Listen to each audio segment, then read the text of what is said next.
झारखंड के एक छोटे से गांव पलामू के पास बसा था एक गांव चांद। यहाँ की गलियां कच्ची थीं, लेकिन उम्मीदें पक्की। इसी गांव में रहता था 17 साल का विवेक, जिसका बचपन मिट्टी में खेलते और बारिश के पानी से बनी नदी में नहाते बीता था। विवेक के पिता शिवशंकर गांव के एकमात्र हैंडपंप मरम्मत करने वाले मिस्त्री थे।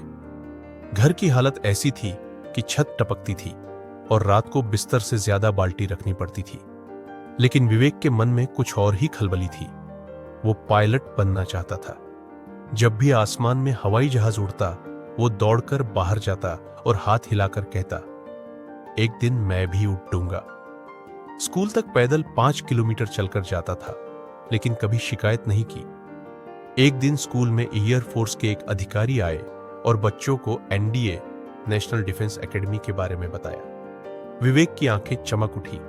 रात को पिता से बोला, बाबा, मैं एनडीए की तैयारी करना चाहता हूं। पिता ने चुपचाप आसमान देखा, फिर बेटे को देखा और कहा, तेरे सपने बड़े हैं, लेकिन हमारे हालात छोटे। पर कोशिश कर बेटा, मैं रोटी कम खाऊंगा, पर तुझे पढ़ाई से नहीं रोकूंगा।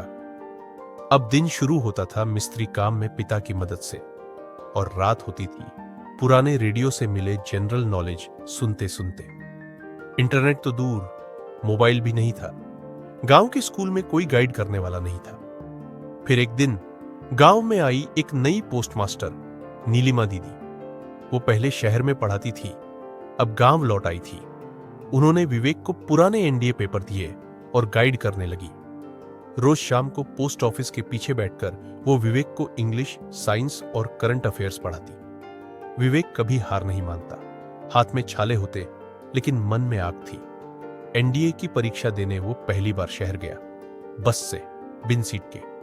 पेपर देने के बाद जब लौटा तो सबने पूछा, कुछ होगा? उसने मुस्कुराकर कहा, अब तक नहीं हुआ था, अब होगा। 3 महीने बाद रिजल्ट आया। विवेक एनडीए में सेलेक्ट हो गया था। गांव में ढोल बजने लगे। मां ने पुराने चूल्हे पर हलवा बनाया। पिता की आंखें डबडबा गई। हमारी गरीबी हारी बेटा, तेरा सपना जीता। अब विवेक पुणे में ट्रेनिंग करता है।